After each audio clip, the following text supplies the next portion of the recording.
Business model is something we have discussed before, but just a quick recap. First of all, you yourself as well as all your stakeholders are in it to basically create value. And the value that you create mathematically is calculated as return on invested capital. It's the actual capital that the investors would put in. It's the opportunity cost that you're putting in, right? So there is, if you do the startup, you're not doing something else. If you do the startup, you're not doing something else. And if you're, that's equally true for your team members. So all of you are looking at what's value that you're creating. The return on invested capital is calculated by what is the money that you, or what, how much you make in minus what you put in, right? The delta, divided by the delta, right? So that's divided by the investment that you put in. That's the return, right? And next, the valuation itself depends on, actually this is a little bit wrong, but the valuation, the value that you create depends on the valuation of the company, right? Divided by investment only because it also depends on how much you put in into that, right? So if it takes you 2 years to build a company and sell it, you know, that's, the valuation can be lower, but it takes you 12 years, then obviously the valuation should be much higher, right? So the next is profit. So valuation in turn depends on two things, either profit or the revenue, right? Revenue in the beginning, you know, in the starting of early stages of the startup. Eventually the startup needs to start making profits, so therefore profits. And those are two factors. Profit itself is revenue minus cost, you know, all these are well-known equations. And yeah, I think this is what valuation is proportional to profit or to revenue in earlier stages. And investment is proportional to cost that you put into the system, right? So let's look at revenue, and we have talked about this. I want to recap this just so that, you know, it stays with us. So revenue is actually the mechanism by which you exchange value with your customers, right, with your users, right? And the reason it's the floor, it's the lower bound of all the value that you give to them, is because there are other ways by which you can take value back from them. You can capture value in different ways from your customers. We have talked about the ways of capturing value.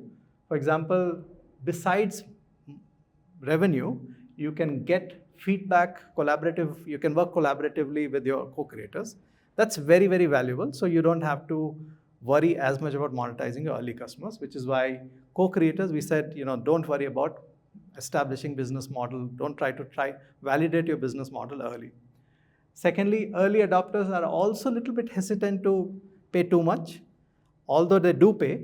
And what they, you know, in return to less payment they make to you, what you can do is you can get feedback from them, as well as you can get them to spread the word about your company. So the you know, the word of mouth buzz for B2C companies and reference customers for B2B companies is very, very important. Right? And really the stage at which the revenue becomes primary focus for startup is when you start going after early adopter customers, right? So that's basically the gradual progression that as a startup you need to make. Right? So let's look at the revenue now. And we have again looked at this equation before, but now I think it's time to actually look at it a little more deeply. So we said that revenue is number of users into the units that you sell to them, right, per user, and then the money you make from them per unit, right? As earlier we have discussed, the units per user could be the actual hardware boxes that you sell to them, right? Or it could be the usage-based monetization. So there are two possibilities. Both are captured under units, right? So the three users, units per user and price per unit, as you can see, are related to three different models that we are talking about. We have talked about users and user model, right, which basically depends on the unbundling activity, the frequency and the importance of unbundling activity for B2C products, and for the money invested as well as the revenue proximity for B2B products, right? So that's the user model. In addition to what we have talked about, we also have to look at the customer size, geography, the type of the customer, because they play a role in the cost of, you know, that you're going to incur. So we'll talk about that today. The value model is basically depends on the product that you build, right? And it, as we discussed, I think last time, is something that very soon you have to have an element of quantitative measure of what you deliver to them, which, like I said last time, was value promise. So you have to have a measure which is verifiable independently by the user. So it should be quantifiable and it should be verifiable by the user. So that's a value promise. And that's what you need to do that's what you need to incorporate into your product. And if you do that, then the usage will go up slowly. So that's the number 2. And the last bit is the price per unit, which is where really the business model comes into play, right? And for us to do that, we need to figure out what's the right pricing structure and right pricing strategy, right? So that's what we're going to go very quickly into, in this session. Now, price per unit is clearly dependent on the value model. How much value you deliver also obviously defines how much money or how much value can you extract or capture from your users, right? So therefore, business model itself is dependent on value model. Value model is dependent on user model, and which is why we are coming to the business model after validating user model and value model, right? If you try to define and validate business model before this, it's too early. Because so far, if you do it before this, you have not yet established that the kind of customers you want to go after and the kind of product you're building is really valuable or not, right? Therefore, it's actually better to defer it and pick it up only now, right? So the revenue itself can be of 2 types, right? Revenue can be of, like I said, can be the units, the boxes you sell, or it can be recurring revenue. It can be usage-based revenue. So here's an example of a company, actually a celebrated example of a company, which used to have a CD-based, one-time pricing model, right, till around 2012 or so. And what they used to do, and I think like most software enterprise companies, what they used to do would to build this new CD, and that would take, which basically is aggregation, a lot of new advances or not a lot of new features that they would build into the Adobe product suite, package it all together, and then sell it to the customers. So that cycle used to be every 18 months, right? And for that, they were used to charge between $1,300 to $2,600. Now, as you can expect, not every customer would agree to upgrade their software, because if things are going well, they don't want to pay more to you, right? So therefore, what used to happen for Adobe was that customers would typically skip, upgrade, and they would actually, if you are at 9.0 and you release 10, they will not get to 10, but when you get 11, then they will catch up, right? So then, or you will arm twist them. So there are ways in which large companies do that. They start unsupporting earlier versions, and therefore companies end up moving to the new model. So in 2012, they switched over to subscription model, right? And for that, they said $9.99, which is $10 for a single product, or you take the whole suite that we have, it is $53. So that's what they did. And this is a graph that shows, in 2011, 2012, when they actually first released this, obviously the red line, which is the licensing-based model, flattened out, right? People obviously were not buying it because it was not even available, right? But interestingly, even this line, blue line, which is the subscription recurring payment model, also didn't pick up, right?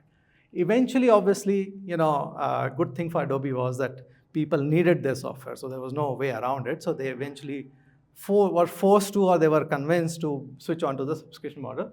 And you can see the blue line ticking up, as obviously the red line fell down because it was not even available. The impact of this, can you guess the impact of this from, in terms of the, let me put this out like this, right? Let me also give you the first impact, and then I'll ask you to, guess other possibilities, right? So impact of this, one of the impacts of this, and in general, one of the impacts of having a subscription-based model or recurring model is that you have to spend less money upfront, right? You have to spend less money upfront to acquire customers, right? And the reason for this is that if you're asking users to pay you $10 per month or $120 a year, right, it is way less than, let's say, around $2,000 that they have to pay, right?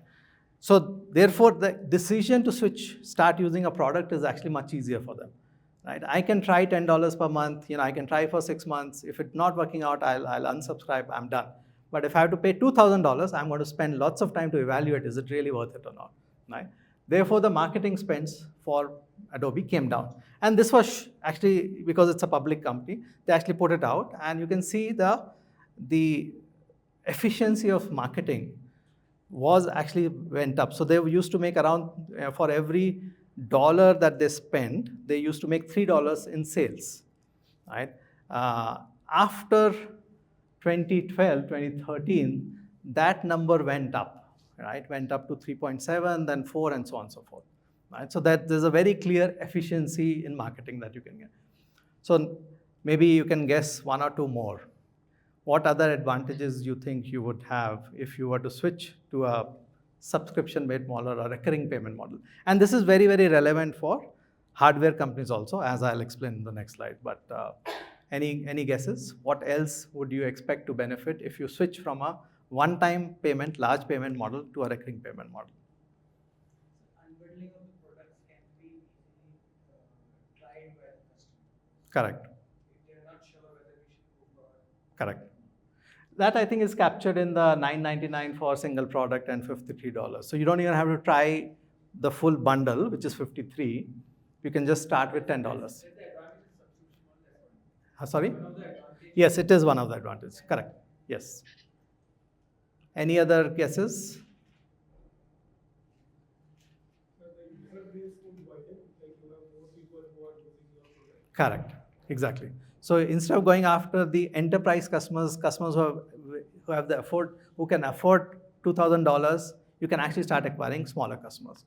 So let me give you one more, benefit of this, which is the minute you switch on to a recurring payment model, your predictability of revenues goes up, right? Because you know that people are paying every month that $10, right?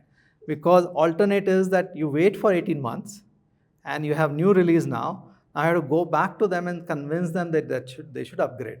So the way, the reason we have actually, in general, the reason economies have cycles, like there's an up cycle and down cycle, is because industries build up capacity, right? They expect that customers will purchase, right?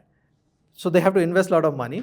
And then after the factory is ready, now the sales actually have to come. Sometimes sales, don't keep up with the inventory or the excess capacity or the capacity that the industry builds. In that case, the excess capacity is there, and therefore there's a downturn that happens, right? So the cyclicity of economic, GDPs or the economy is because of that, right? Recurring revenues, on the other hand, keep you lockstep in with the demand. So you know what the demand is. Because every month you're selling a new subscription, so to say, right? You know whether people are using your product, are they using it well? If they're paying you every month, you know that things are going well, right? Of course, you don't want it to be every month. You want to convert it to an annual payment, but still there is a little more, regularity in terms of how they pay, right? There's one more benefit. Actually, this is very, very important, which is that you are able to make more money from customers. And this is the largest actually reason for companies to switch from a one-time payment model to a recurring payment model. And this is actually can be seen from Adobe. So $30 per user per month, which is based on this $2,000 or roughly on average what Adobe used to make, right? To $37 immediately within a year, to $73 after 5 years, right? So people are now paying 2.5 times what they were paying earlier, right? This is what the advantage of a recurring payment model. Effectively is actually reverse of what you said, right? It's not that they're paying, it's the choice and the control that the customers have. They know they don't need to pay more, but other side of that is they're hesitant to sign up for a new service because they don't know if they will use all of it, right? So they don't want to pay you more. But slowly, if you give them, one more product, then they keep trying it at less risk, and then slowly they, convert everything to you. Right? So therefore, it's actually very, very useful to think about recurring payment model. How does it apply to hardware? Yeah, please. One more, can we say that the piracy would have come down? Like earlier, we used to have all this Correct. Torrent and other things. Yes, exactly. Yeah, so I think the minute you put the software on your cloud and you give only access to the software, not the software itself, then the piracy goes down, right? In fact, this has had a large impact on how the open source works. right? So the way, if people are open sourcing software, it was earlier that you can't, you can't take my software. Actually, open source was you can take my software and you can use it for your own usage, right? But if you're using for commercial, then you need to pay me license. Now, the thing has changed now a little bit, because now you can put one instance and make it available to everyone, right? So now the way open source licensing model works has also evolved in response to this. So recurring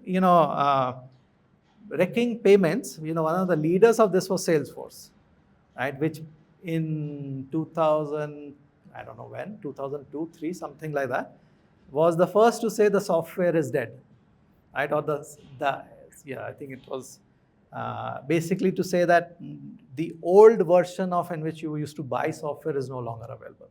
And they really actually benefit from that, because people correlated cloud-based software, SaaS software, to Salesforce, and even today they are the largest SaaS company. Yeah? Yes, Ruben. Couple of questions. So when you said that on the CD, Yes. they were charging 1,300. Yeah. Bringing it down by 50x to $30. Yes. Anyway, they would have upgraded the software 3 years down the line or 5 years down the line. Right. So wasn't that a bad strategy? One, that you're reducing it by 50x. Mm-hmm. And the second is we're talking cost of replication. So a CD is just software. Correct. So cost of replication is zero. Correct. Whereas on the cloud, you have server cost, storage cost, and all. Exactly. So was it actually beneficial for these guys? Very good question. So second question is actually it's the first question. So question is, if you reduce the cost from, let's say, $1,500 to $30, right? You have 50x reduction. So does it hurt you, right? Actually, that was the reason. Perception was that it's going to hurt you, which is the reason why when Salesforce was going and offering SaaS offering to the whole world, the established companies like Oracle and IBM and HP did not, or even Microsoft did not move to that model, right? Because this is a classic channel conflict, right? A new business model, which is a recurring business model, versus the old business model, which is one-time payment plus AMC plus annual maintenance charge, right? You also charge for bug fixes and doing the patch and all of that. So I think the perception was it is going to be not as useful for companies, right? But it turns out actually it is better, because the cost of replicating a CD is zero, right? Marginal cost of copying is zero, but distributing it physically and making sure that the bug, let's say a customer reports a bug, you actually fix it, you have to actually burn a CD and you have to send it to them, right? Then you have to actually likely send your person there to install it also, or interface with their sysadmin people to make sure it gets installed properly, right? So there's actually, it's the cost of copying software is zero, but cost of upgrading everyone to your latest system is not zero. So that used to be a very large cost, and that basically came down to zero, right? So that's one part. The second part of your question, actually say that again, was? So cost of replication is 50x. That's 50x. No, the second part of your question was, what about the cost of running the servers, making sure you have sysadmin rather than your customers having sysadmin. So you're taking in more cost. We have to run data centers, right? I think you have to look at that cost of running the services cost, basically. So this is a software cost and services cost. You have to basically take that, this services and support cost, right? That's what you were charging your customers earlier. I should mute myself. Okay. If anyone has question, I think they can post it there, but no one's monitoring. I think Dave is not around. But we'll get someone to monitor online also. All right. So the cost of managing cloud versus cost of making sure everyone else's cloud or on-prem instances in sync, I think that's what we need to compare. And it turns out actually even that is lower when you're doing it yourself. And in fact, the reason people are paying you recurring is because they're giving over that headache to you, right? And I think we have seen repeatedly, I spent 8 years with Oracle, and even in Oracle, we used to actually struggle with making sure every company upgrades. And people used to, classic thing is, if it's working, why break it, right? Why change it, right? So people used to have 10-year-old instances of Oracle, and they would raise a bug. It was crazy to manage that. This one takes away all of that headache, right? You always keep your software latest. Things are actually much cleaner. So, all right. So I was saying that the recurring. Can you monitor if anyone's online asking questions? Yeah, thank you. So the recurring revenue model actually is not that unusual in hardware. And I think all of you know this case, right? Which is a classic and celebrated case of HP selling their printers for 10,000 rupees, but selling the ink for 2,000 rupees, right? You think you have got a great deal because you got a printer for cheap, but then 6 months, 9 months later, you realize that actually that was just a way for them to embed with you, right? So that's basically, and we have seen this again and again with many companies. So we talked about Pixel, and we talked about how Pixel basically sends out the satellites. They don't sell you the bandwidth on satellite. They sell you as in they sell the customers the analytics using the images that they get themselves, right? So they don't, so they actually bundle other thing, and therefore they give you recurring revenue. They give you they require the customers to pay recurring fee to them. Right? We have not yet talked about it, but we have talked about 1090, but this specific instance we have not talked about. But let me talk about it. So when 1090 started, they were actually selling these boxes. They were selling these boxes to customers, saying, every box cost you this much, and if you want 50 of them or 5,000 of them, take it from me, and you pay me this much money. Right? The blue thing that you see inside, oh, okay, it doesn't work. The blue thing is basically their, it's the packet which has their material in it, which you have to freeze it. I mean, just like you do for other things, and then you put it in this. It keeps it cool, right? Once it started working, and they knew that it was, lots of customers using it, they switched over to what they call cooling as a service, right? So they said, we will not sell you the box. We will take care of making sure that these, packets are frozen. We'll pick it up from you. We'll basically, keep them we'll service them, so to say, and give it back to you. Right? So instead of customers setting all the infrastructure within their own premises to keep this, to cool these things, they said, we'll take that overhead, we'll make sure it comes to you. Right? So that's how they did, and I think that actually worked out well for them. This is a common thing across industry. It's not, it's not that only startups do that. Large companies also do that, and they benefit big time from that. Surprisingly, Apple's, a lot of money that Apple makes comes from the recurring revenue, which is Apple Music, App Store, iCloud, and so on. And there's been a dramatic push from Apple's side to move everyone to get more and more revenue from the recurring, from the software, basically from software as a service. Illumina, I think people know Illumina. It's basically the largest gene sequencing company in the world, right? So 80% of market share, I think, is by one company. It's an area that needs to be disrupted. A lot of companies, actually, including a few teams at IIC, are working on it to come up with the new generation, new gen sequencing. But 30% of the money comes from the selling hardware for them. 70% comes from recurring, from consumables, from reagents, from other things. Same model as HP. Sell the hardware for 30%, make 70% from recurring, consumables. These things are consumables, right? Those, the paint, those. For HP, the cartridges that you buy are consumables, equivalent for this. Roche Diagnostics, the same thing. Yeah, even IdeaForge is selling now drone as a service, right? So basically, it's recognized that recurring revenue is very, very useful. Right? So I would urge everyone to think about it. If you are getting into the business, how would you switch over to a recurring revenue model? Right? So that's, yeah. Tangential question, like not directly. Go ahead. There's an automotive sector. Yes. So people used to say like IC engines cars. Right. Maruti. Yeah. So it kind of follows the similar pattern. Like the car is cheaper. Yeah. But you go for servicing and the equipment and all, you have to repeatedly come. Correct. But when you switch to an electric vehicle, right, the servicing part is less. Mm-hmm. Is this correct? Like what I'm saying, whether so how do EVs, like make recurring money? Like is it only No. software upgrade for like one-time sales, or the analogy incorrect? Like, Yeah, that analogy doesn't fit perfectly. To make it so, question is, do cars follow IC cars versus EV cars, right? IC car follow this kind of thing. No, see, IC cars follow the classic model of what's called one-time payment and AMC model. So you buy the car for 5 lakhs, and then every year you have to come for maintenance. So that's annual maintenance charges, right?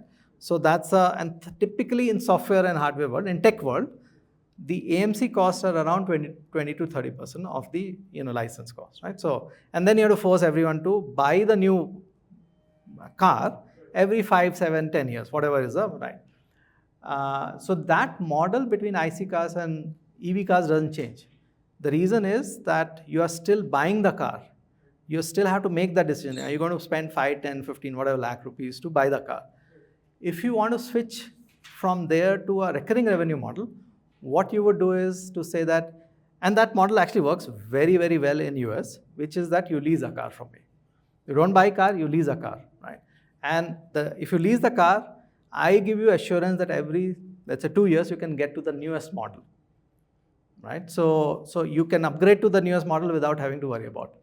So a lot of industry in US actually works with that model. So you lease a car, you drive the latest model. 2 years later, the company comes back saying, since you've been a loyal customer, here's the best car available. We'll upgrade you for no extra charge. So that will be the recurring revenue model. They end up making more money there because you don't have to convince people to, people here are driving 20-year-old cars, right? 15 years is the government limit, but you drive. I drove, so I can't blame others also. So, sorry, Ether tried the upgrade model. But I'm not sure whether it is still operational. I think, I don't know actually if Ether is working. Okay. 3 years back, they were offering it. Right. No, I don't know if it worked for them or not. Yeah, that part is not clear to me. But I know it works. Even in car industry, this model actually works very well. Okay, so that was the revenue. Let's look at the other side. So that's the plus side, this is the minus side. So the minus side of this is there are two kind of costs that you have to worry about, fixed cost and variable cost. Fixed costs are basically salaries, office rent, infra, whatever else, which does not change depending on how much are you selling. Whether you're selling 1 unit or 100 units, roughly this cost stays constant. Obviously, it doesn't stay 100% constant, but mota it stays constant, right? To give you example, here's some numbers, real numbers, almost real numbers, from Vedantu. Right? I should say these are representative numbers. These are not real numbers because they're all zeros, so they're not correct. But you can see the cost that actually Vedantu measures to see what are their fixed costs, right? So the costs are content development costs, right? The money that you have to spend to build the course material. Cost of the platform cost, which is if you're running online tuition classes, you have to have your own video server, you have to basically manage that. That's your platform cost. Branding expenses, this is to convince people that Vedantu offers good services, that you should come and sign up. That's your branding expenses. Employee salaries is typically the largest cost, which is how much you're paying to build the platform, right? And G&A is basically all the other costs, which includes office, infra, whatever else that you have to incur, right? So those are the kind of costs, and you can see that roughly they stay the same. Obviously, there is some up and down variation, but mota they stay the same. Right? So that's basically what those are the fixed costs that you have.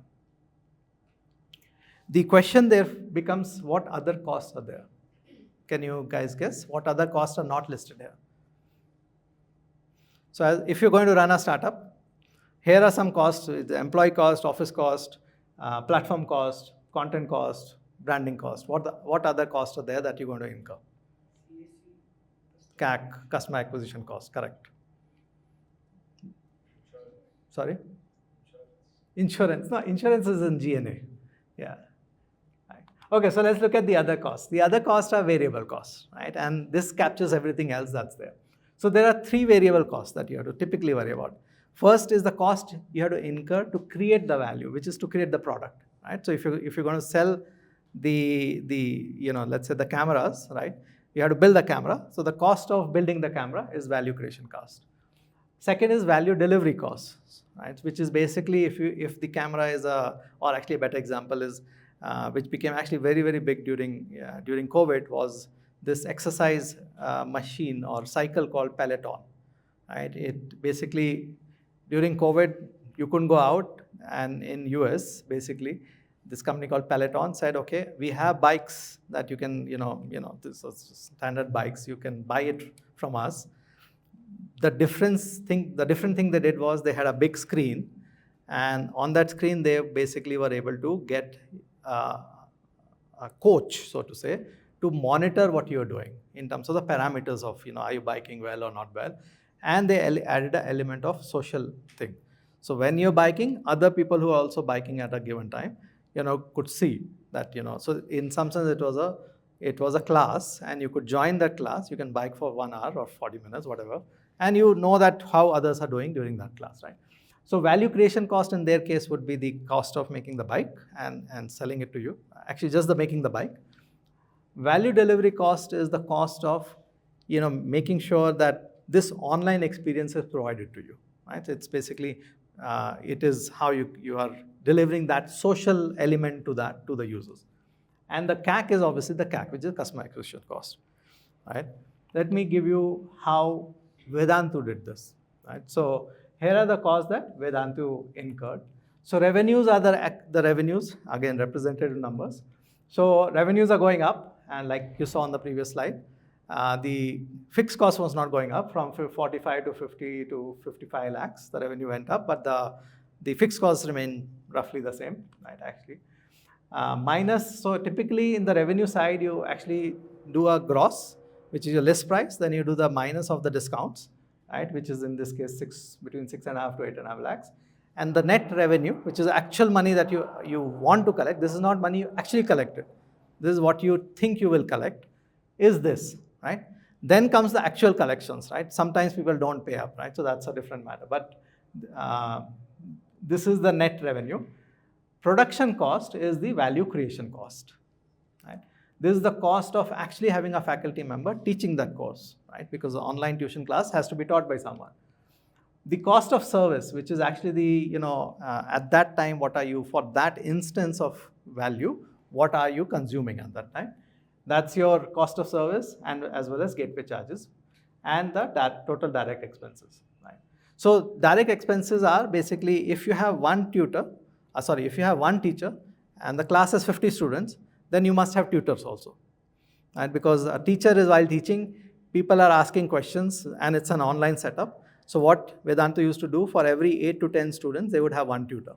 So you could ask a question which is a low level as in it's a question that perhaps is not important for the whole class, then the tutor himself will or herself will answer. If the question is important enough, that indicates to the tutor that maybe there's a conceptual confusion, then they will escalate that question, so to say, to the teacher, and teacher would re-explain that concept. So that's how. So that's your direct expense. Right? Gateway charges are for every time people pay, sign up, your Razorpay and other gateways take a cut, 2% or whatever cut. So that's the gateway charges. So those are the real production level costs, which are value creation cost. Next is value. Actually, sorry, academic mentors actually comes here, not there. So value delivery cost is basically these costs, which are the cost incurred while you're delivering the value to the customers, right? The top left here says OTO, which means one-to-one, right? What I explained to you was actually one-to-many scenario, which is where the tutors really come into play, and that's where they have to, you have to pay them. So that we'll talk about in the next session. And it's an important thing, because that's how Vedantu actually decided between OTO and OTM, one-to-one classes versus one-to-many classes, which one is better, right? You basically go back to maths and you look at the business model, and you basically make a decision based on that. So we'll talk about that in the next session. So these are the value delivery costs are the secondary costs that you have to bear to make sure at that instance the value is getting delivered. Right? And last is the customer acquisition cost. right? Which is the cost of acquiring a single customer, or in this case, the customer for that month, right? So this is August, September, October. This is the cost that they incurred at different times. Digital marketing cost, which is the marketing money that you spend. Telecalling and tools, basically when you, after people sign up and show some interest, you actually reach out to them and convert them into paying customers. For that, you have to make a call out and have a conversation with the parents. And add those two is the total customer acquisition. Right, so those are them. So in some sense, you can call the second line as a sales cost. So first is a marketing cost, second line is a sales cost. Right. In case you have this is a product which was basically being sold online. But if you have an offline team, then you have to actually take care of those costs as well. Yeah. All right. So coming on to the next session, these are views of the images. All right, so that was the revenue and cost. We'll now get into the next level of revenue, and then we'll get into the next level of cost. Yes, please. So for certain markets and business models, Yeah. Does the subscription model make sense? For instance, Razorpay. Yeah. Do a subscription, but as you each, they could potentially do a subscription, but you make more money by taking that cut of 2%. Correct. Swiggy, because it's more variable cost that they would incur. So their business model, is it like, why don't they do a subscription model? Like, does it make sense? Understood. everywhere?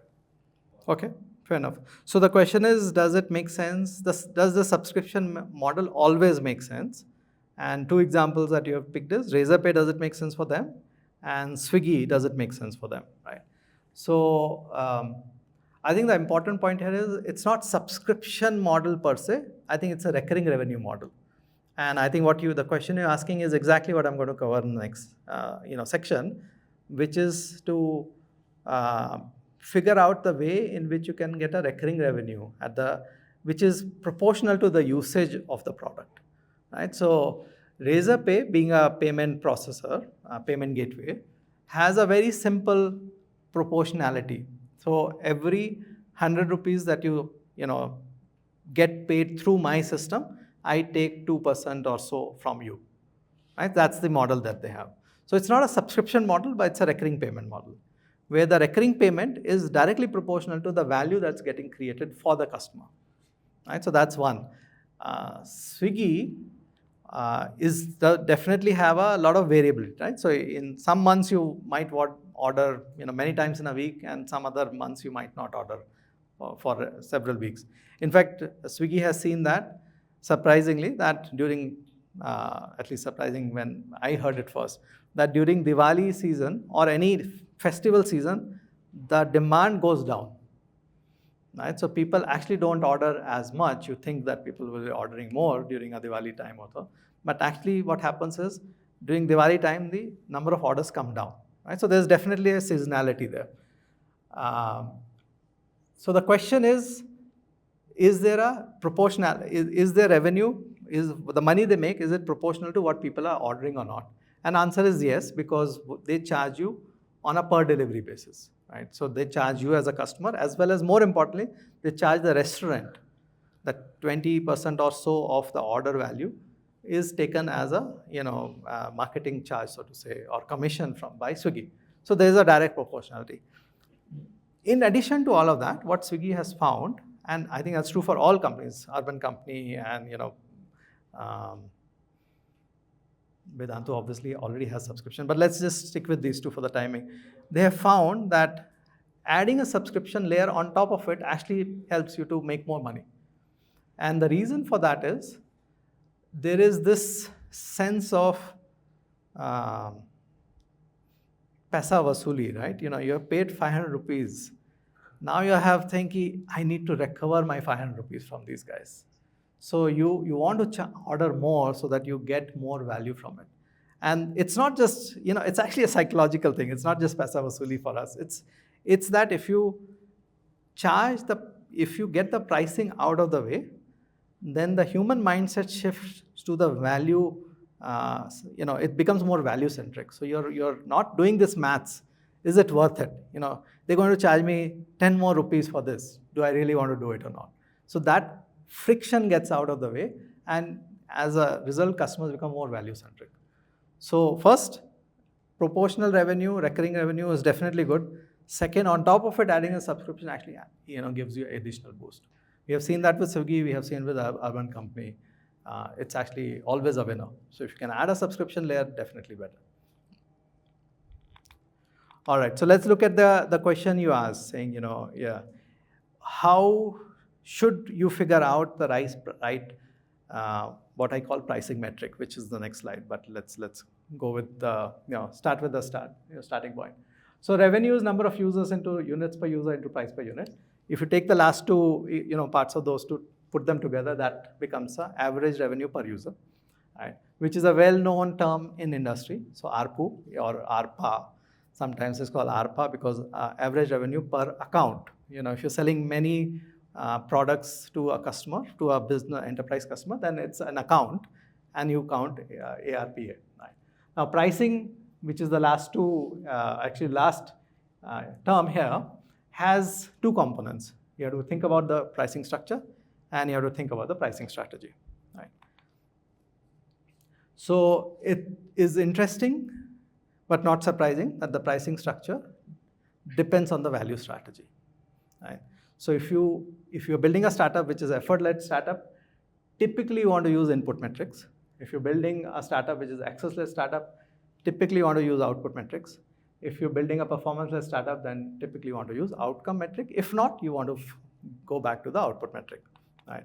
What do I mean by this? Or what are the examples of this? If you recall, Byju's, Vedantu, and Urban Company. Byju's was the effort-led company. Unacademy was the access-led company, and Vedantu was the performance-led company. So if you look at the numbers, the revenues that Byju's are making, which is like 7-8 years after they got founded. So it's not at the beginning. The DNA of the company continues, right? So DNA of the company was still very much input-driven, very much effort-led startup. So they were making 70% of their money by selling tablets, SDs. People, I don't know if even SD cards, it's gone out of fashion now, but it was a big thing at one time. So basically they were selling these. So what they used to do, they would take their content, the courses that they were creating. In 2011 or so when they started, people did not have internet connectivity. The great insight that Byju's had was to bypass all of that by selling tablets. Also, what it does is it tells users saying, I'm not charging for the software. You're getting a hardware, you're getting a tablet, right? But the tablet in market would be 20,000, you have to pay me 55,000, right? So people at least had some hardware in their hand. So, Indian psyche appreciates that, software cost, still not yet, it's changed over the last 10 years, but it worked very well for them. So 70% revenue, even 8-10 years later, was coming from selling those. Rest 23 coming from book sales, again content, input. These are all input costs. You're not measuring what is the value people are deriving from it. You're just giving the things to people. Hopefully they're benefiting from it, right? That's the input thing. Vedantu, on the other hand, completely was on the output or outcome side. And I've talked about it, that they used to have this VIP, the Vedantu improvement promise. So you will benefit, if not, I'll give the money back. That was the promise that Vedantu was making. But look at the parameters here. Right? All are related to what users are, how users are deriving value from your platform. Right? And that's what they were charging. And then there were different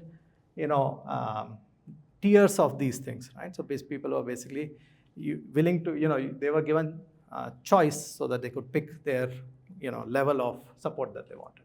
Right? So that's again the similar time frame. You can see how much bigger Byju's was at that time, right? 100x bigger at that time, right? So again, it's important to understand that at the start of an industry, effort-led strategy is the best strategy.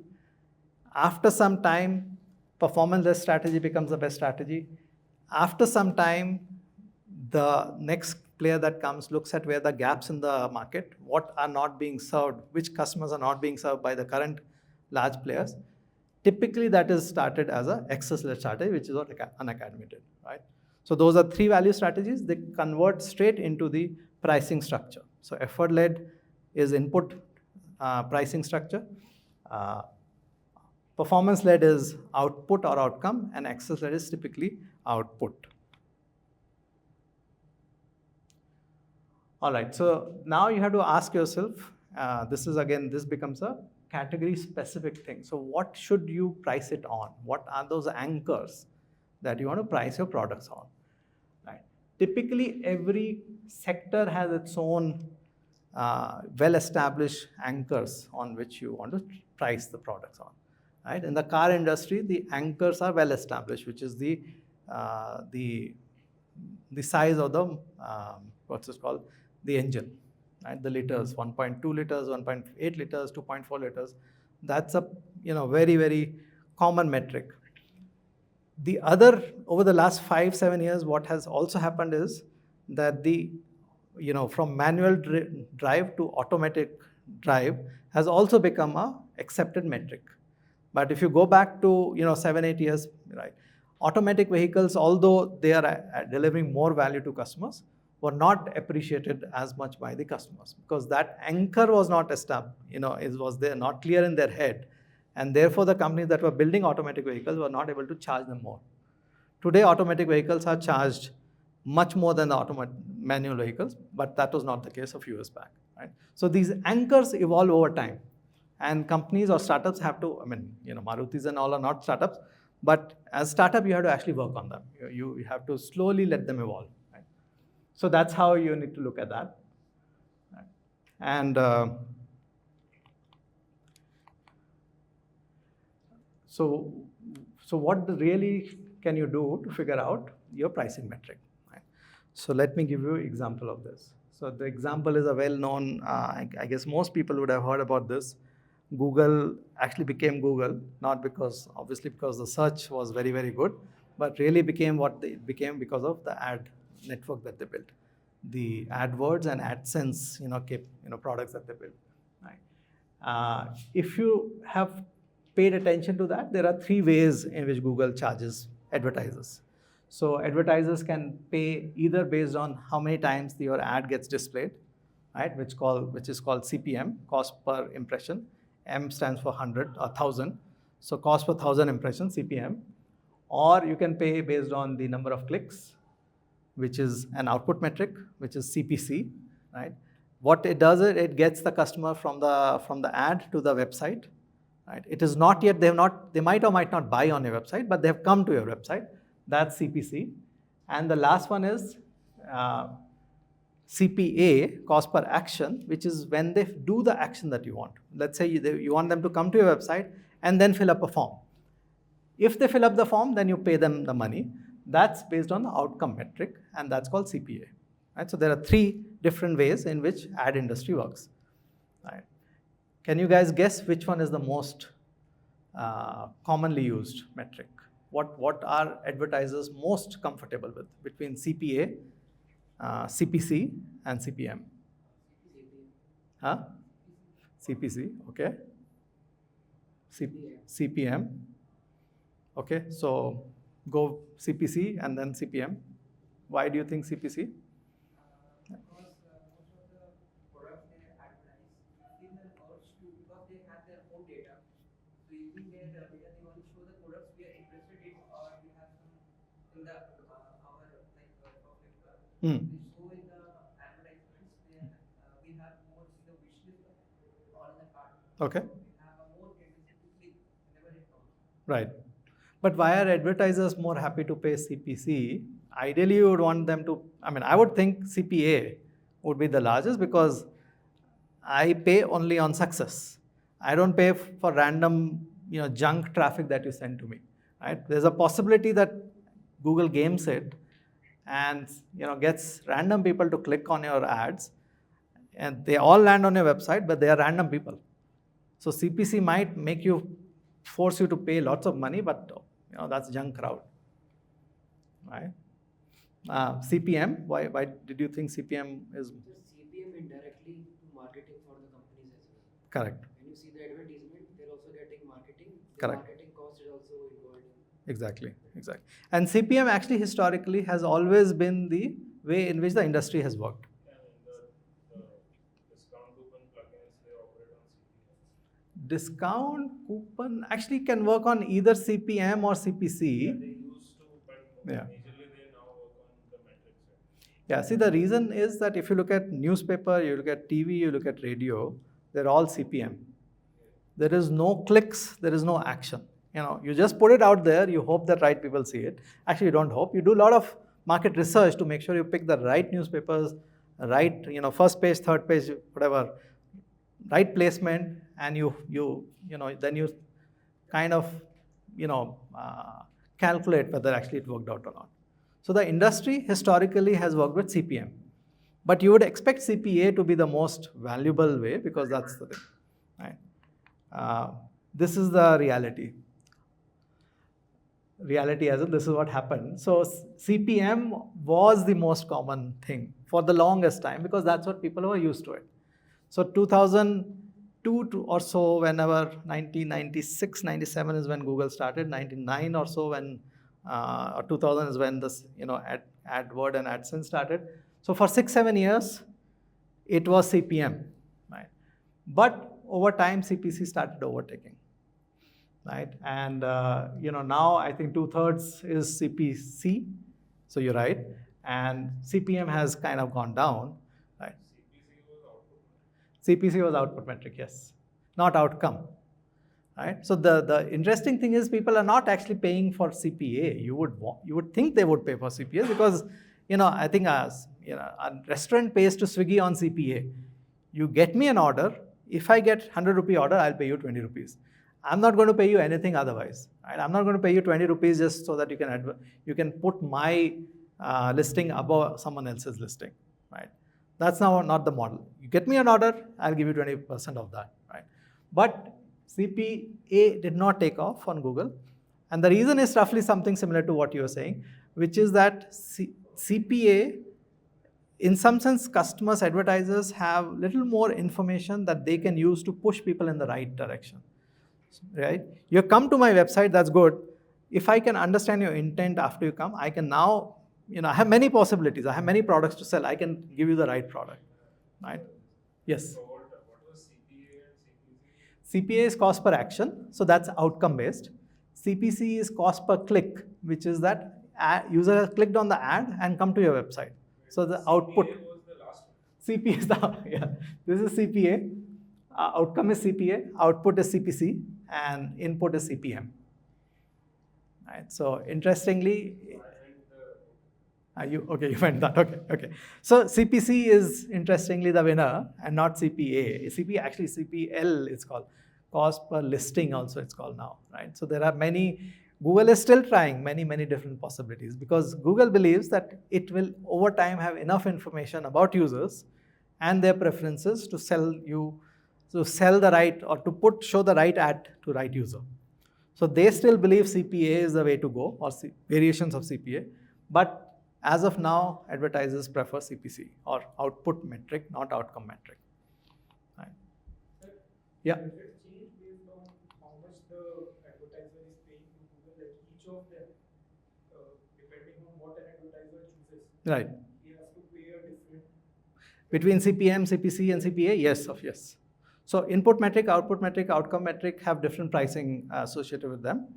CPM typically has much lower pricing.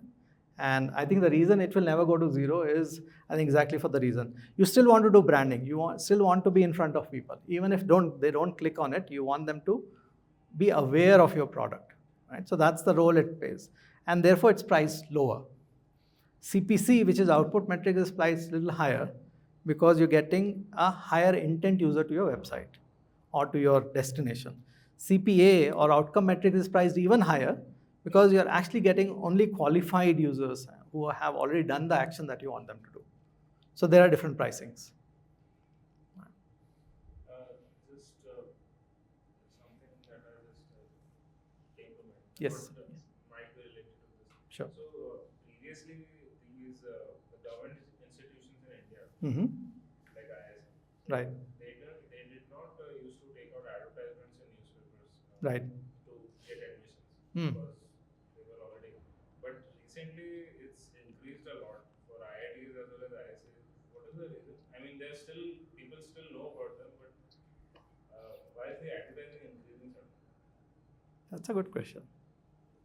I don't know. I don't know. It's a huge surge, right, for 2 3 years now. Yeah. And they've started offering online courses as well. Yeah. I don't think funding is So the maybe problem. maybe you answered that. Maybe it is for I think they're trying to unlock new revenue channels, revenue streams. And I think continuing education is a large revenue stream, right? Because for professionals to come back. Funding was a problem? I don't think so. Funding? Funding was never, revenue and funding was never a problem. Oh, no. Okay. No, I think, okay. So the question is, why is ISC and IITs putting out ads in the market, right? I think so. I think what you mentioned, one is they are perhaps exploring new revenue streams, which are different from the traditional revenue streams. The reason they have to explore these new revenue streams is because the government support for that, the government support or government funding to these institutions has been stagnating. And I think government has also said to most institutions that you need to become self-sufficient in a number of years, right? So therefore, I think all institutions are looking at new avenues. Maybe continuing education is the implicit message that is the intended goal of that. Maybe they putting out ad for something else, but they're hoping that also clicks. I don't know. Actually, I don't know the real answer. So I think this question has been asked at Axel also.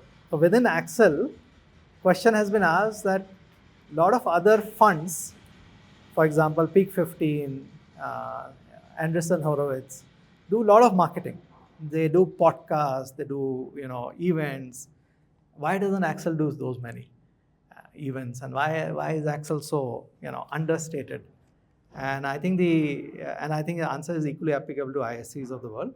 Answer is that when you are offering high importance product, right, you don't need to reduce the effort required to do that activity, right? So it's the same activity matrix. So importance of activity, frequency of activity.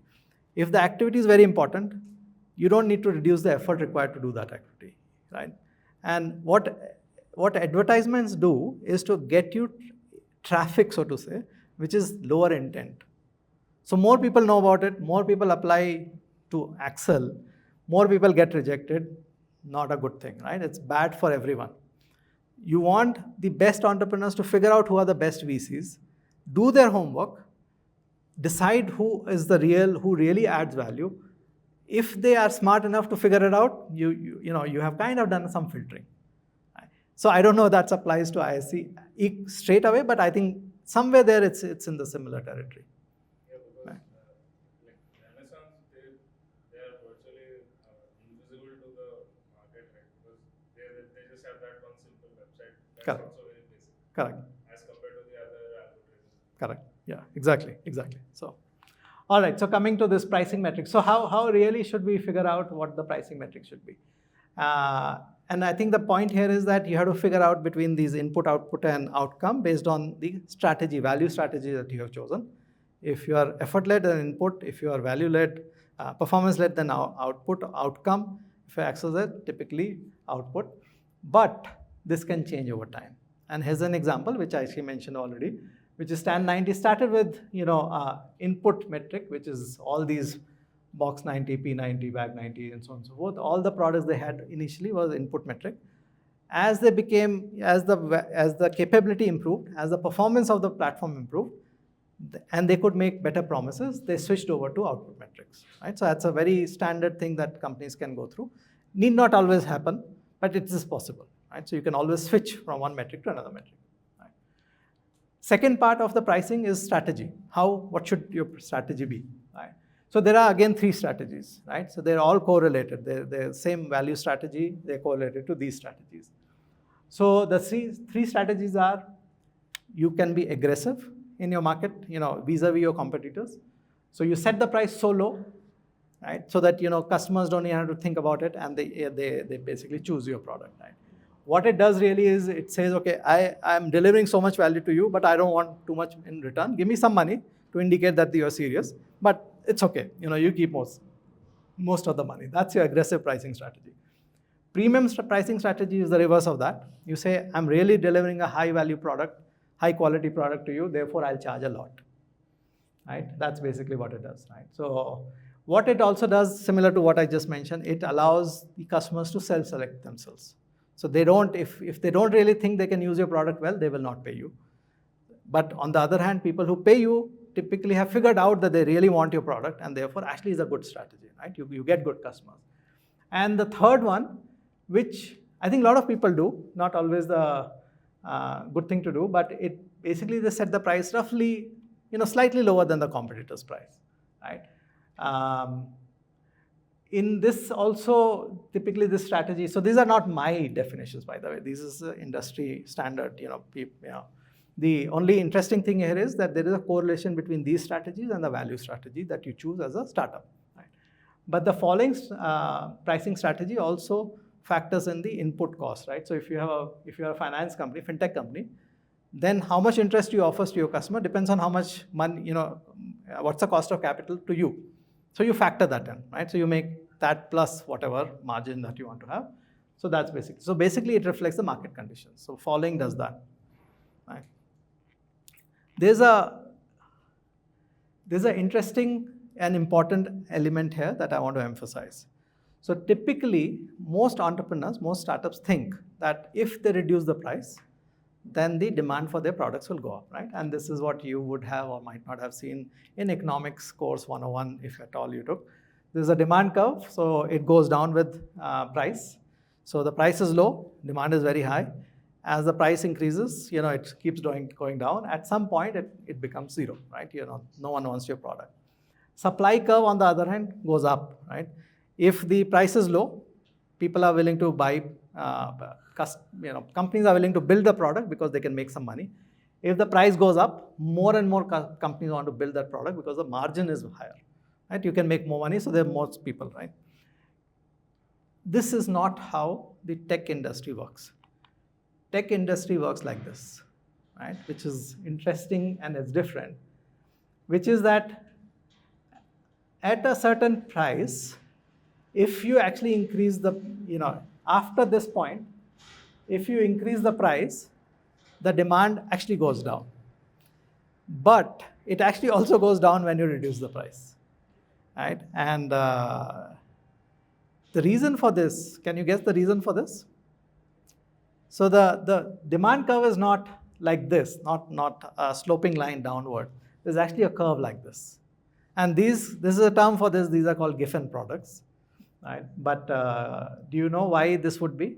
Why would, let's say you built a really good, let's talk about Pixel. Let's say you built a really good, satellite system. You have a really good software. Right?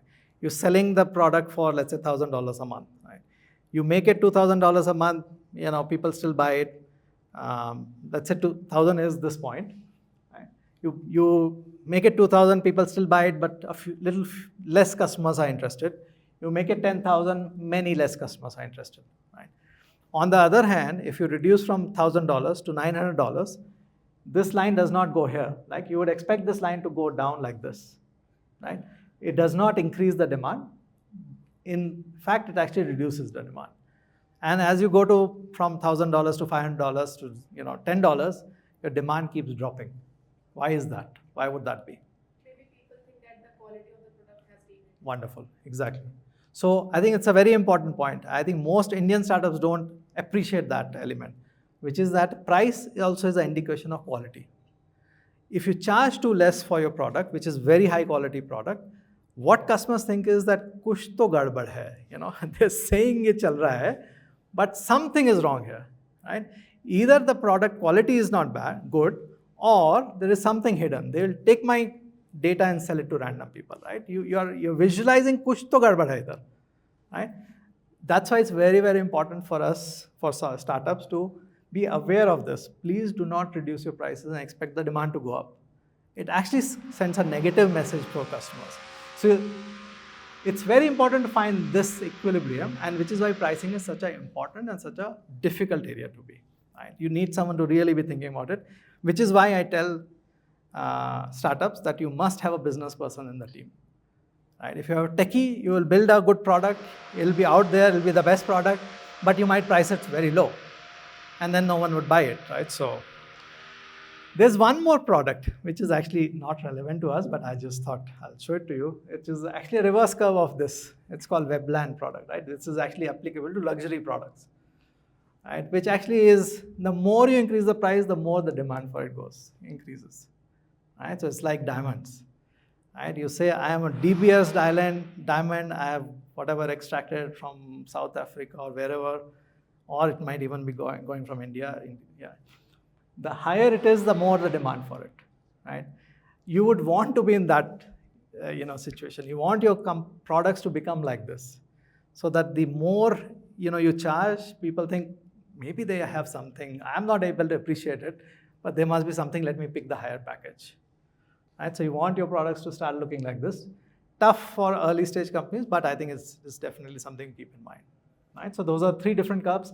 Normally we only know the first curve, demand supply curve. So that's not applicable to tech companies. So please don't do that. Definitely do the second, Giffen. Hope for the third, right? Get to the point where you can do the third one.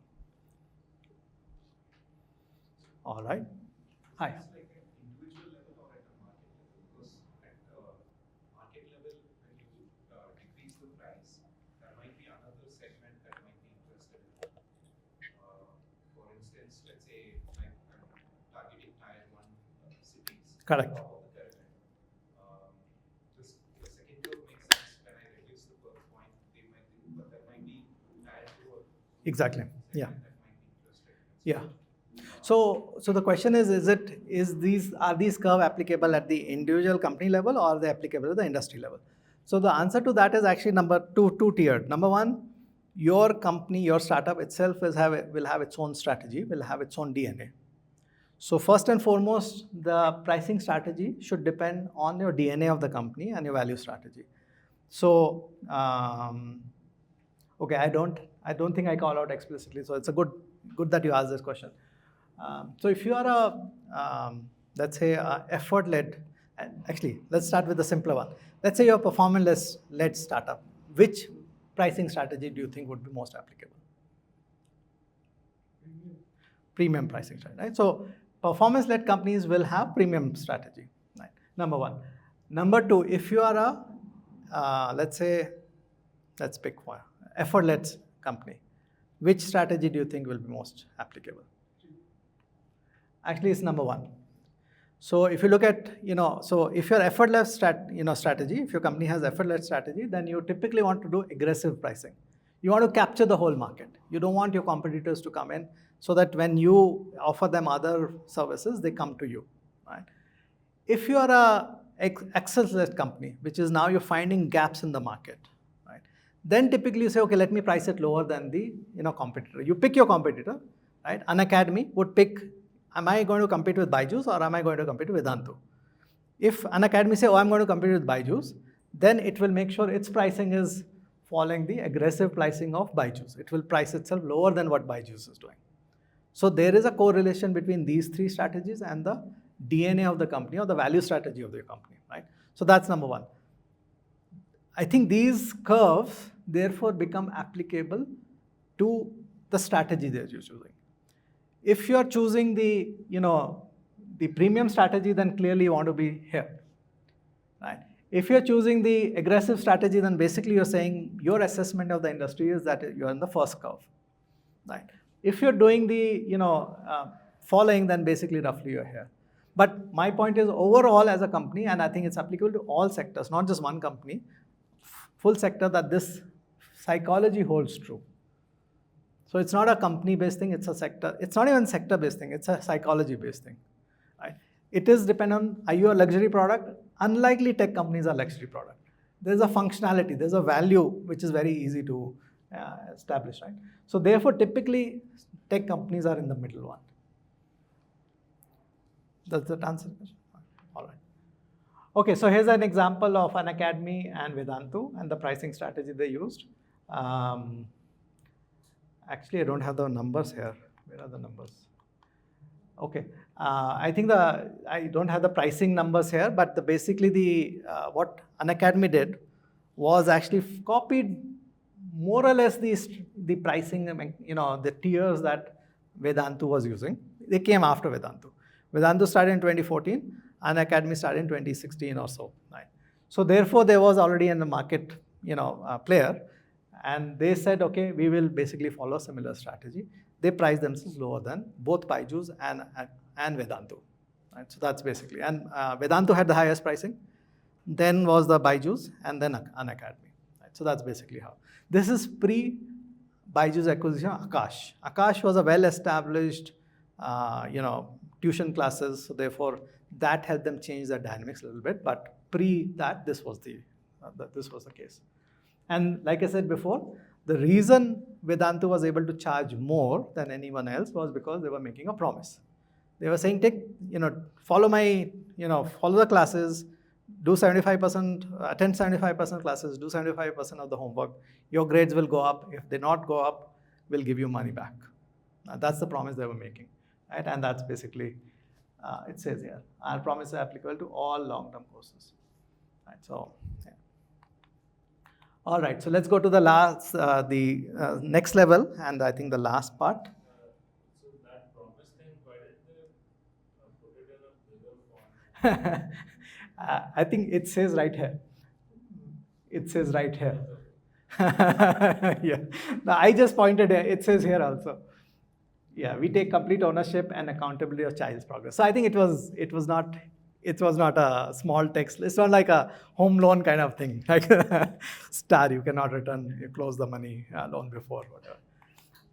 Okay, so cost, next level of detail of cost, right? I think the cost, I will only talk about the CAC, customer acquisition cost, because the other two costs, which is the value creation cost and value delivery cost, are very context dependent, right? So basically, but if the teams, ISC teams, when you pick your own startup to work on, your own idea, we will get into the details of the cost, right? Or you'll tell me and I'll see if I am able to understand them or not, right?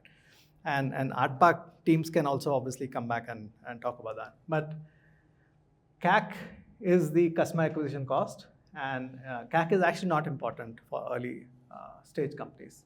So when you're working with co-creators or early adopter customers, do not worry about CAC. Let it be whatever it is. It might be 0 because they are coming through warm references. It can be very, very high, doesn't matter, because the only thing you're trying to establish at that time is there a market need? And is my product able to deliver value as per what I think it should or not, right? That's all. So CAC becomes useful only when you have validated your user model and your value model, right? And validation of value model, like we talked last time, is when you have roughly 10 customers, right? So what is GTM? So GTM, go-to-market, is basically a repeatable strategy for you to acquire more customers. It has two components. You have to think about how will you market your product and how will you convert customers' interest into paying customers, right? So that's marketing and sales. Those are two components that you have, right? Now, sales depends on how you will sell. Marketing depends on where you will sell, where you will reach out to your customers, which is why marketing depends on which channels you would leverage to make yourself, make customers aware of you, right? It turns out that there are different costs associated with different channels. So depending on your sector, your product, your company, actually not your company, your sector and your product, you might have to choose one of these, right? It depends on where the customers come to make those initial decisions or to make themselves familiarize or to familiarize themselves with new products, right? So if it is trade shows and events, there's a high cost of converting from there to a customer into a paying customer. It's $800. This is Indian numbers, might be a little different, but roughly speaking, these are the relative numbers you can take, right? If you have to do SEM, which is, what is SEM? What is SEM? SEO and SEM, right? Search engine marketing. Yeah, so it's a paid marketing. Right? So that's 110. Content creation, which is organic acquisition, SEO, is 92, and so on and so forth. You can see the numbers, right? So there are different costs associated with different channels. Depending on which channel you have to use, because different categories have different channels where customers come, your CAC will be different, right? You cannot beat this. It is the market. Well, you can come up with a new strategy and then disrupt it, which is what Freshworks did. Before Freshworks came, and let me show you this. Before Freshworks came, everyone was selling SaaS. Most companies were selling SaaS through enterprise sales mode. They would actually go and meet the customers face to face, start with the CEO or CIO or whoever is the decision maker, CXO. Then they will say, oh, but this is a great idea. Why don't you meet, my VP of whatever, right? Then you will set up a meeting with them. Team will go there. They will convince them, do, whining and dining. Then they'll say, oh, why don't you meet my tech team? Let them evaluate. Then you'll go meet them. You will take a tech team along with you, and then you will show demo, set up for them, so on and so forth. Lots of cost. What Freshworks did was actually, let's reduce the cost, and we will not do any of it. We'll let customers come through B2B content, and we'll convert them online. By charging them lower, you can, pick a different channel to convert. So there's a correlation between how much you're charging and which channel are you using, right? So you have to actually be aware of that, and you have to honor that. You can't, fight with that too much. Okay, so those are two. So those are channel-related things. Then you have to worry about where are your customers going to be, right? Or who are your customers? So those are three different questions I have put out. There might be more, but just so that you understand there are different aspects and different implications of that. So I think first question has come up: should we go after Indian customers or global customers? Very important question. Then the next question is, what is the size of that customer? There's a different decision making that small, medium enterprises do versus mid-market customers versus large customers, right? And what is the kind of customer? Are you going to sell to government entities? Or are you going to sell to private sector companies, right? So I think what I have talked to some of you, and I have said this, is that you have to look at the size of the Indian market. Just because you are starting the company in India, do not limit yourself only to India. If Indian market is small, then you have to think about global markets. There is no way around it, right? So it's better to decide now rather than 5 years later, after you have revalidated that it's not going to work. Right? There's obviously an implication of global versus India in terms of how much money you need, but that it's better to start tackling that problem now rather than 5 years later. Right? If the Indian market is small, then it's actually better to build in India for the world. For that, you have to, this is the third bullet point, you have to actually start with early adopters. You can start with early adopters in India. You must have co-created in India because it's just too many iterations and you want to build it together with them. Even early adopters, you will most likely want to get in the target market, right? You don't want to get early customers in India because their requirements might be different.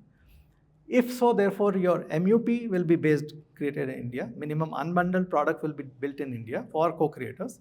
But MUP Plus, which has your value promise integrated into that, therefore it's a slightly better product, must be for the customers who are going to be in your target market, right? And only the business model validation must happen in your target market. You cannot say that, oh, Indian customers are willing to pay more, therefore I think my business is not working, right? It won't work because you have to figure out which market you want to eventually operate in. So you have to bite the bullet and you have to do it.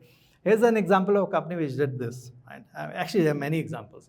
There's an example of a company that I actually found interesting because recently there was news that India is selling a lot of defense products, arms and things to the world. Armenia is one of the countries that is one of the large buyers of Indian, weapons and other systems. So the camera on the top of the helmets is actually all built by Tonbo Imaging Company. Right? And I think they realized fairly quickly that Indian market is small. Indian market exists. They actually built the product in India, and then they realized that they have to sell globally. And they have actually went and started doing that. And you can see that they were able to raise reasonable amount of money by doing that.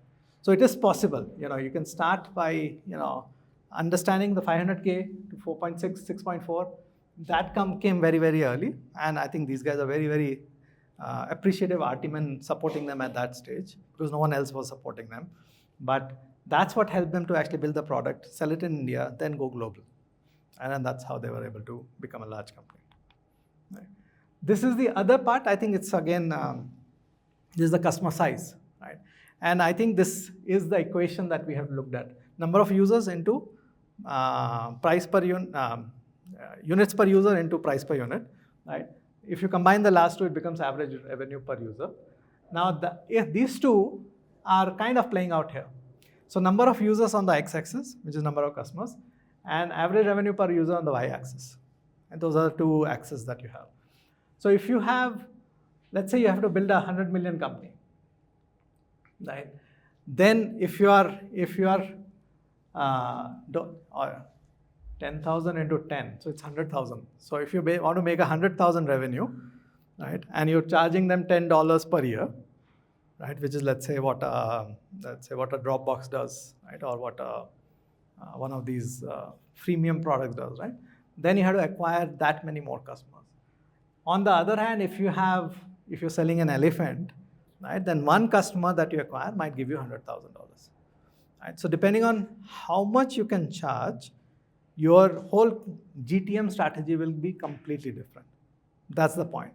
And that's where it's very important for you to think about how much money you want to charge from your customers, right? So that's so there's a gradient here, and you can look at that. Basically, if you're selling to small and medium enterprises, businesses, then you want to basically self-serve, let them buy it on their own. You don't want to have any sales team, any marketing. Actually, you will have marketing, but you don't want to have a sales team. Right? If possible, after the first one is working out, then you want to get embedded into hardware that is getting sold across the world. That's your OEM partnership. Right? But for that to happen, you've got to have the number one working out. Because no one will buy and take your product and bundle it in unless there are proof in the market that it's actually working out. Second is if you have to acquire, if you're going after mid-market, then you have to basically have a assisted online sales. So people will come, they'll sign up, but before they actually pay up, they will want to have a meeting. So you must have a team which basically says, yes, qualified customers, I know you are interested, and you will actually build this team, this kind of funnel. You'll take the leads, which will come from your ads, convert to marketing qualified leads. So marketing person talks to them and say, oh yeah, these persons seem to be interested. Their timelines are also next 2 months to buy. To sales qualified lead, it's saying, okay, actually they know exactly what they want. Pricing is the only thing. So let's have our sales team talk to them. To paying customer, right? And once you're paying customer, then you'll have one more team, which will be your account team, which will take them and say, why don't you buy this? Why don't you buy that? That's your upsell. Right? So this funnel you'll need to set up. Right? This is all, like I have said, and I'll repeat again, most of you will not have to do this for the next 1 year because this is all after value model validation. This is not before that. Right? On the other hand, if you are the enterprise customer, if you're selling products to them, you will need to have face-to-face meetings with them. And therefore, you will eventually need to make a sales team. But it doesn't mean that as an entrepreneur, you will have to hire a salesperson. In fact, most of the time, founders have to do the sales themselves because only you will understand the nuances or intricacies of the product you're building. Right? And therefore, for the first 10 customers, which is for most people in this room,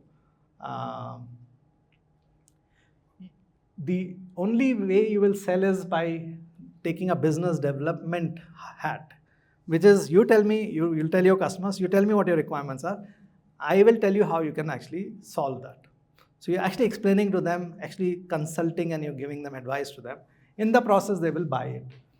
You will most likely be, not most likely, you will yourself be leading the sales, right? And you'll need to hire a sales and marketing only after product market fits. All right, so this is the last of this example, and then one more concluding slide, but there is this example of, this last question is about should you sell to government or not to sell to government, right? And here's an example of company which is actually selling to the, so to say, the toughest customer in India at least, which is your municipal corporations. So BBMP, if you think of it, I think it's impossible for anyone to imagine selling to them, but these guys are selling to them. I mean, to customers like that. So it's a very simple, very interesting product, which is basically a small robot, which goes into the sewer line pipeline, and it is this. It's also connected because obviously there's no connectivity in the underground, so it's a wired thing. It goes through the pipe, figures out where the blockages are, and reports back, and that's almost like an endoscopy that you do. That's why they call it endobot. And if you have to now do something to remove the block, then there's another device for that, and so on and so forth. Right? So they have also to clean up the septic tanks and manholes. They basically want to make India क्या बोलते हैं उनको? Scavenger free. Yeah, exactly. So they actually have municipalities and public works departments. They are present in 15 cities. But what they're saying is that the early majority for them, the real money for them will come from private customers. And the good news is lots and lots of, in India and actually globally, there is a lot of public sector getting involved in laying pipes, maintaining them, and so on and so forth. Right? And I think they have also gone international so that they could actually, take this product and, make it available to others. So there's an example of a company building initial product for government, scaling it up, and then going to international markets as well as to private customers. Here's an example which is reverse of it. Company called Newspace started, long back 2017 by saying they will have this, and I think there was a craze at that time that the drones will be delivering all our packages, right? All the e-commerce was going up. Everyone thought that there'll be drones flying and getting you the food. Swiggy also did a pilot, actually many pilots, saying the food can come to you faster and warmer, right? So they did that, realized not going to work, and switched over, started selling to government. So started with private, switched over to government, and actually scaling very well. So I'll show you a video which is being used by army and to destroy the assets of enemies, right? So they, I think we all know this now. This is what Israel has been doing and putting out videos. Indian army also have the same capability. So your drone will go in, figure out who's inside. These are drones getting built by Newspace. So here's an example of a company basically started by first going out of private sector, figured out that's tough, and actually more important than tough, the value that they were delivering was not yet, the product they were building was not delivering value. And therefore they switched and started building products which are now assisting the armed forces to do their job well. Right? So it's possible to actually make a large company. They have raised 73 million in funding. They had 1 million or so revenue end of last fiscal. 324, that's, 1 year back roughly. All right, so that's it on this side, and I'll conclude or stop by talking about this. So what I want everyone to do is to look at this thing called startup strategy metrics, right? What it does is basically combines all the things we have talked about in the last 7-8 sessions, right? So you see there are 3 layers. There's the user model at the bottom, and then the value model and the business model, right? Because everything you have to, if you're building a startup, you have to first and foremost understand who your users are, which is why that's the foundation. Then comes the value model.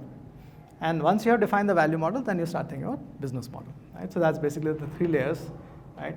And we have talked about all of these elements, right? So when you're starting up, when you're building, first step is define the user model, which is the co-creator and a single use case. Then you validate your user model, which is MUP based on your value strategy. Then you do value model, which is and validated with early adopters, and you build MUP plus for that. At that time, you also think about the value promise that you want to have, right? And then what we have not talked about is the last column, this part, early majority and how do you validate it, which we'll cover in the next session, right? But the top layer, actually we have touched upon it because market size is the most important thing. You want to first and foremost understand that. You want to understand that in terms of bottom-up calculations, right? Then comes the revenue streams. You have to think about what are the revenue streams that already exist in the category and you want to defer figuring out the business model to a later date after you have validated your user model and value model. Here's an example of urban company, how they did that. Right? This is a real example, it's not like I'm cooking it up, this is how it happened. So when urban company started, they first said they will only go after millennials and only the people who have recently moved to a new city, no one else. That's the only set of people they said. The reason they said that was that these people who have just moved to a new city, they don't have any service providers. They don't know the local, plumbers and electrician, beautician and whatever. So if there's a trusted party who can give good quality plumbers, electricians, beauticians, that'll be good. That's what they did. On the value model, they said that they will make a curated marketplace. And unlike Just Dial, who was their competitor, so to say, or they were improving the product on top of it, they said we will only have highly trained service professionals on our platform. We will not be, Just Dial is a paid marketing platform. People who pay more, their numbers get shared with customers earlier. Right? Urban Company said none of that, only people who have been trained by us will be on our platform. Right? But they really got excited because they looked at the market and they figured out there are many sectors like private events or home services and 5 such sectors. Each of them was 10 billion or larger. So the market on whole was more than $50-60 billion. Right? So they said, okay, great, this is a good place. And the revenue streams are very, very easily accessible to anyone. So they were ad fees, there was lead generation fees, there were commissions. Right? So there are many possibilities. You just, at this stage, want to just leave them. You don't want to actually start acting on them. Right? Once you validate that, which is what Urban Company did, they actually got very good demand in the first 6 months, right? But very low repeats. So next problem to solve is, okay, now what do? We know there's demand. We know that we are not able to convert them into recurring customers, so what do? You basically say, okay, let's go after a larger set of users, which is working professionals, who have not moved to a new city. Right? But let's say if husband and wife both are working, then there is a need for someone to come at home and do some services, right? But because they're both working, they don't want to waste too much time, so they want higher and consistent quality of service. Right? So need of these guys is higher than needs of these guys. Right? So these guys have slightly higher expectation, therefore it's better to do them a little later, right? Which is what they did. And they switched from a curated marketplace to a managed marketplace. They will say, not only I will make sure every person has been curated or been interviewed and trained by me, I'll also start measuring their performance. So they define these metrics, saying, which is why when an urban company comes to your house, they will, take a photograph. Actually, that happened a lot during COVID. They'll take a photograph, they will, make sure they'll wear the gloves, they'll take a photograph, they'll do all of these things because these are metrics that are defined by urban company, right? So they did that, and then they started measuring quality of service, and that's what actually made them succeed. What they did, which actually was very counterintuitive, at this stage, because it was a curated marketplace, they had 100+ categories. You could find qualified people besides the plumber, electrician, carpenter, beautician. You could find, let's say you're going to do a birthday celebration, birthday party. You can find someone on Urban Company. You want a yoga person, you can find that on Urban Company. You want a nurse, you can find that on Urban Company. They removed all of them and focused only on 8 categories, which are all related to beauty. Right? So they actually narrowed it down very, very significantly. Only then they were able to figure out the formula for them to succeed. Right? Once they did that, they went back and started expanding again. So they applied that formula repeatedly to every new sector, and that's what basically got them going. And out of these options, they picked one which aligned with this very, very closely, which was commissions. Right? So there are no ads, there are no leads, nothing unlike other platforms. There's only one way in which they make money, which is by commissions. Right? So that's basically. So every company needs to think about this. How would you do this? So what I would want people to do, both the ISC students for your own teams or startups that you're building, as well as for ARTPARK teams, to map it to this, even if you've gone past this stage, because it just helps to crystallize some of these things and put them in the right buckets. Yes, you had a question. What is